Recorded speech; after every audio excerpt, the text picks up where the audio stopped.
Hi friends, go green വിത്ത് ടിവിയുടെ മറ്റൊരു വീഡിയോയിലേക്ക് അവർക്ക് സ്വാഗതം. ഞാൻ ഏതാണ്ട് ഒരു വർഷക്കാലമായി വീഡിയോ ചെയ്തിട്ട് 1 വർഷത്തിന് മുകളിലായി. അപ്പോൾ അതുകൊണ്ട് തന്നെ അതിൻ്റേതായ ഒരു ഗ്യാപ്പ് എല്ലാ അർത്ഥത്തിലും ഞാൻ അനുഭവിച്ചു. മീൻസ് വീഡിയോ എടുക്കുന്നതിലും മറ്റു കാര്യങ്ങളെല്ലാം ഉണ്ട്. ശരിക്കും ഒരു ടച്ച് വിട്ട് നിൽക്കുന്നൊരവസ്ഥയാണ്. അപ്പം അങ്ങനെയാണ് ഞാൻ ഈ വീഡിയോ ചെയ്യുന്നത്. അപ്പോൾ അതിൻ്റേതായ കുറ്റങ്ങളും കുറവുകളെല്ലാം ഈ വീഡിയോയ്ക്കുണ്ടാവും. സദയം എല്ലാവരും ക്ഷമിക്കുക. ഞാനിന്ന് നിങ്ങളെ പരിചയപ്പെടുത്തുന്നത് ഒരു ക്ലാവിസ് EV-യാണ്. നിങ്ങൾ പല വീഡിയോകൾ ഇതിനെക്കുറിച്ച് അറിഞ്ഞിട്ടുണ്ടാവും. അപ്പം എന്തായാലും ഞാനൊരു ക്ലാവിസ് EV എടുത്ത ഒരു കസ്റ്റമറെ നിങ്ങളെ പരിചയപ്പെടുത്തുകയാണ്. ഞാൻ യാതൊരുവിധ മുന്നൊരുക്കവുമില്ലാതെ ഈ വാഹനത്തെക്കുറിച്ച് കൂടുതലൊന്നും തന്നെ പഠിക്കാതെയാണ് പോയത്. ജസ്റ്റ് ആ വാഹനം എന്താണ്, അതിൻ്റെ ബേസിക്കായിട്ടുള്ള കുറച്ച് കാര്യങ്ങൾ പരിചയപ്പെടുത്തുന്നത് മാത്രമേ ഉള്ളൂ. മാത്രമല്ല, ഇപ്പം ഇതിൻ്റെ ഇൻട്രോയിൽ തന്നെ നിങ്ങൾക്ക് വാഹനത്തിൻ്റെ ഇൻറ്റീരിയറും മറ്റുമൊക്കെ കാണാൻ സാധിക്കുന്നുണ്ട്. അത്യാവശ്യം സ്പേഷ്യസ് ആയിട്ടുള്ളൊരു വാഹനമാണ്. 7 സീറ്ററാണ്. മാത്രമല്ല, അത്യാവശ്യം എല്ലാ ആധുനികമായ ഫീച്ചേഴ്സ് ഈ വാഹനത്തിൽ ഉൾക്കൊള്ളിച്ചിട്ടുണ്ട്. ഞാൻ കൂടുതൽ ഡീപ്പായിട്ട് അതിലേക്ക് പോവാത്തത്, എൻ്റെ വീഡിയോ കാണുന്നതിലേറെ പേരും ഒരു പക്ഷേ മറ്റ് പല വീഡിയോകൾ ഇതുമായിട്ട് ബന്ധപ്പെട്ട് കണ്ടിട്ടുള്ളതാണ്. നമുക്ക് നേരെ വീഡിയോയിലേക്ക് പോകാം. ചേട്ടാ നമസ്കാരം. നമസ്കാരം. ഓക്കെ, ഇതിപ്പം കിയയുടെ ക്ലാവിസ്. ഓക്കെ, എത്ര കിലോവാട്ടിൻ്റെ ബാറ്ററിയാണ്? ഇത് 42-ൻ്റെ ബേസ് മോഡൽ അല്ലേ? Base model. ഓക്കെ, 2 മോഡൽ മൊത്തം കിയയുടെ ഇറങ്ങിയിട്ടുള്ളതെന്ന് തോന്നുന്നു. അതെ, 2 മോഡൽ. ഇത് ബേസ് മോഡലാണ്. ക്ലാവിസ് HT M ഡ്രൈവ് എന്ന് പറഞ്ഞ വണ്ടി. ഓക്കെ, അപ്പോൾ ഇത് എത്ര രൂപയായി ഓൺ റോഡ്? ഇതിപ്പം ഓൺ റോഡ് എനിക്കൊന്ന് 19 പ്ലസ് ഇൻഷുറൻസ് ഞാൻ എടുത്തതാ. പുറത്ത് ഇൻഷുറൻസ് എല്ലാം കൂടെ കൂട്ടി എനിക്ക് 23 അടുത്ത് 23 ലക്ഷത്തിനടുത്തായല്ലേ? ഓക്കെ. അപ്പോൾ നമ്മൾ എന്തുകൊണ്ടാണ് ഇത് 7 സീറ്റർ ആണല്ലോ ഇത്രയും വലിയൊരു വണ്ടി എടുക്കാൻ കാര്യം? എനിക്ക് ടാക്സി ഫീൽഡാണ്. അപ്പൊ ടാക്സി ഫീൽഡിൽ 7 സീറ്റിലൊരു വണ്ടി വേണമെന്നുള്ളൊരു ആഗ്രഹമായിരുന്നു. ഈ സെഡാൻ വണ്ടികളുടെ ഓട്ടം പൊതുവെ ഈ 7 സീറ്റിൽ വണ്ടിയിലേക്ക് മാറി. ആൾക്കാർ റേറ്റ് കുറച്ച് ഓടാൻ തുടങ്ങി. പിന്നെ അങ്ങനെ മാറി കഴിഞ്ഞപ്പോൾ ഓർത്ത് എന്നാ പിന്നെ ഒരു ഓട്ടോമാറ്റിക് വണ്ടി എടുക്കാന്നൊരു പ്ലാൻ ചെയ്തിരുന്ന സമയത്താണ് ഈ വണ്ടി ലോഞ്ച് ആവുന്നെന്ന് പറയുന്നത്. അപ്പൊ അതിനകത്ത് ടാക്സി ഉണ്ട്. പൊതുവെ ടാക്സി വണ്ടികൾക്ക്, ഇലക്ട്രിക് വണ്ടികൾ ടാക്സി കൊടുക്കുന്നത് കുറവാണ്. പിന്നെ ഉള്ളത് പിന്നെ ഇവരുടെ വണ്ടിയുള്ളൂ, നമ്മുടെ BRV അല്ല, BYD ചോദിക്കുമ്പോൾ 35 രൂപ 7 സീറ്റ്. ഇതാവുമ്പോ പിന്നെ ആ ഒരു അത്രയും പ്രൈസ് വരുന്നില്ല. അങ്ങനെ പിന്നെ ഇതിലേക്ക് നമ്മൾ തിരിഞ്ഞത്. ഇപ്പൊ ഇത് 42 കിലോവാട്ടിന്റെ അല്ലേ? അപ്പൊ എത്ര റേഞ്ച് പറയുന്നത്? 410 കിലോമീറ്റർ റേഞ്ച്. ഓക്കെ, അപ്പൊ നമ്മൾ ടാക്സി പർപ്പസിന് എടുത്തിരിക്കുന്ന ഒരു വാഹനമാണ്. അപ്പം നമുക്ക് ഇതിന്റെ ഫീച്ചേഴ്സും കാര്യങ്ങളും ഒന്ന് പറഞ്ഞു തരാമോ? ഇത് ബേസ് മോഡൽ ആണെന്ന് പറഞ്ഞു. 42 കിലോവാട്ടിന്റെ ബാറ്ററി പായ്ക്ക്. അപ്പം ഇതിന്റെ ഫീച്ചേഴ്സും കാര്യങ്ങളും ഒന്ന് വിവരിച്ചു തരാൻ പറ്റുമോ? പിന്നെ തീർച്ചയായും. ഇപ്പൊ ഇതിനകത്ത് മറ്റേ ഫുൾ ഓപ്ഷൻ ആയിട്ട് കമ്പയർ ചെയ്യുമ്പോൾ പനോരമിക് സൺറൂഫ് ഇല്ല. പിന്നെ AC ഓരോ സീറ്റിനും ബ്ലോവർ മേളിലുണ്ട്. മറ്റേതാണെങ്കിൽ ഫുൾ ടോപ്പ് എൻഡ് ആണെങ്കിൽ സൈഡിലായിരിക്കും വരുന്നത്. പിന്നെ 4 ബ്ലോവർ ഉണ്ട്. പിന്നെ ഈ സീറ്റ് വരുന്നത് ഹാൻഡ് റെസ്റ്റിന്റെ അവിടെ ഒരു ബ്ലോവർ കാണുന്നുണ്ട്. അത് ബാക്കിലേക്ക് AC ഓപ്പൺ ചെയ്യാൻ വേണ്ടിയിട്ടുള്ള.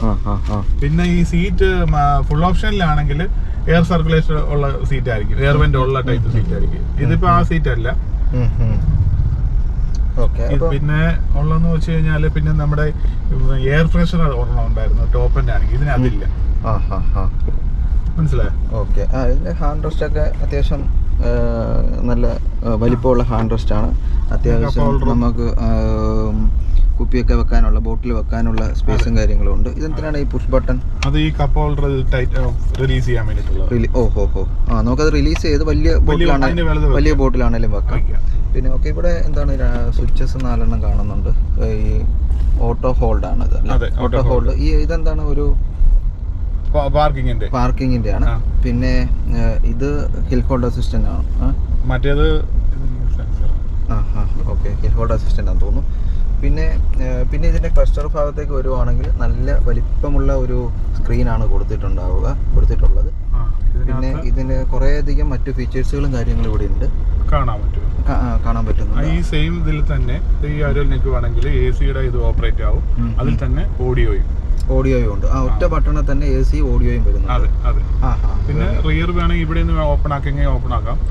ടച്ചാണ്.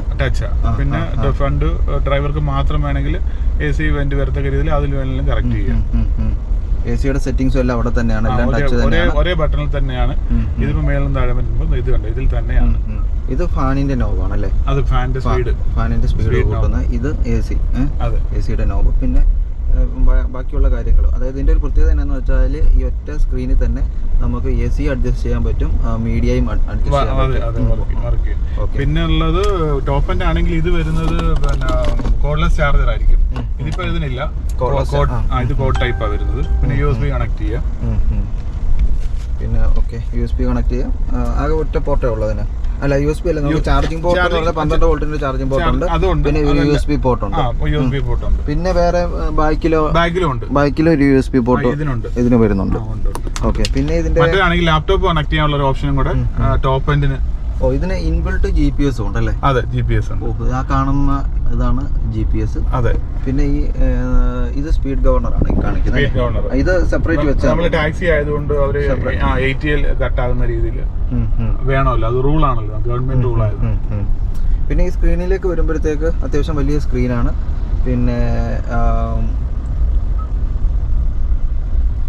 പിന്നെ ക്ലസ്റ്ററിലേക്ക് വരുമ്പോഴത്തേക്ക് ഇവിടെ സ്പീഡോ മീറ്റർ കാണിക്കുന്നുണ്ട്. പിന്നെ ചാർജിൻ്റെത് കണ്ട ആ കാണുന്ന ഇതാണ് നമ്മുടെ SOC കാണിക്കുന്നത്. പിന്നെ എത്ര കിലോമീറ്റർ ഓടുമെന്നുള്ളത് SOC കാര്യങ്ങളൊക്കെ റൈറ്റ് സൈഡിൽ ക്ലസ്റ്ററിൽ നമുക്ക് കാണാൻ സാധിക്കുന്നുണ്ട്. ടയർ പ്രഷർ മോണിറ്റർ ഉണ്ട്. ഇത് ബേസ് മോഡലിലും അതുണ്ട്. പിന്നെ സിംഗിൾ കളറാണ് ഇതിന്റെ ഇന്റീരിയർ എന്ന് പറയുന്നത് അല്ലേ? Beach colour. ഫുൾ ഓപ്ഷൻ ആണെങ്കിൽ ഡ്യുവൽ ടോൺ കളറാണ് വരുന്നത്. ഇതിപ്പം ബേസ് മോഡൽ ആയതുകൊണ്ട് സിംഗിൾ കളറിൽ വരുന്നു. പിന്നെ ഇതിന്റെ സ്റ്റിയറിംഗിലേക്ക് വരുവാണെങ്കിൽ വളരെ മനോഹരമായ ഒരു സ്റ്റിയറിംഗ് ആണ് ഇതിനുള്ളത്. ഇതിൽ മറ്റു ബട്ടൺ ക്രൂയിസ് കൺട്രോൾ വരുന്നുണ്ട്. പിന്നെ എത്ര മോഡാണ് വരുന്നത്? ഡ്രൈവ് മോഡും പിന്നെ 4 മോഡുണ്ട് മൊത്തം. വണ്ടി ഇന്നലെ 40 കിലോമീറ്റർ ഓടിയതേ ഉള്ളൂ. ഡ്രൈവ് മോഡ് വരുന്നുണ്ട്. പിന്നെ സ്പോർട്സ് മോഡായിരിക്കും, ക്രൂസ് മോഡൽ, അങ്ങനെ 2 മോഡലുകളാണ് ഉണ്ടാവുക. ഡ്രൈവ് മോഡും ക്രൂസ് മോഡലും ഉണ്ട്. ഓക്കെ. പിന്നെ അത്യാവശ്യം നല്ല ഇന്റീരിയർ ആണ്. പിന്നെ അലോയ് വീലാണ്. ബേസ് മോഡൽ തന്നെ അലോയ് വീൽ വരുന്നുള്ളതാണ് അതിന്റെ പ്രത്യേകത. പിന്നെ നമ്മൾ ഇതിനകത്ത് അഡീഷണൽ വേറെ ഒന്നുമില്ല, ബാക്കിയെല്ലാം ചെയ്യേണ്ടതായിട്ട് വന്നിട്ടില്ല. പിന്നെ ഫ്ലോർ മാറ്റ് അഡീഷണൽ ആണ്. ഞാനത് മേടിച്ചിട്ടില്ല, നമ്മുടെ അവിടെ ഉള്ളത് കൊണ്ട്. പിന്നെ